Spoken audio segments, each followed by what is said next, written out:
بیوی کی نافرمانی کی صورت میں اگر واضح و نصیحت سے اس پر کوئی اثر نہ ہو اور وہ فرما برداری کی طرف نہ لوٹے تو قرآنی حکم ہے وَاہْجُرُوهُنَّ فِی الْمَضَاجِعِ،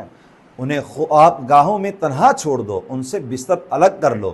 تشریح کے ساتھ مفہوم یہ ہے کہ اگر تم نے نافرمان بیوی کو سمجھایا مگر اسے سمجھ نہیں آئی تو اگلا مرحلہ یہ ہے کہ حسب ضرورت نمبر 1 اس سے بول چال ترک کر دو، نمبر 2 بستر پر اس کی طرف منہ کرنے کے بجائے پشت کر لو، نمبر 3 کچھ روز کے لیے حقوق زوجیت کی ادائیگی کو مؤخر کر دو، نمبر 4 اس کا بستر اور لحاف جدا کر دو، نمبر 5 اپنے گھر میں اس کا کمرہ الگ کر دو۔ یعنی دوسرے مرحلے میں بے رخی اختیار کرتے ہوئے بھی اعتدال اور ضرورت کا لحاظ رکھنا ضروری ہے۔ لہٰذا اگر صرف بات چیت چھوڑنے سے ہی فرما بردار ہو جائے تو رخ پھیرنے کی حاجت نہیں، سلام و کلام چھوڑنے سے اسے اثر نہ ہو تو بے رخی اختیار کی جائے، اور بستر پر اس کی طرف منہ کر کے لیٹنے کے بجائے دوسری طرف منہ کر لیا جائے، اس سے کام چل جائے تو اگلے مرحلے کی ضرورت ہی نہیں۔ توجہ طلب بات یہ ہے کہ بیوی کو گھر سے نکالنے کی اجازت نہیں، کیونکہ نفسیاتی اصول ہے کہ میاں بیوی اکٹھے رہیں اور بول چال موقوف رکھیں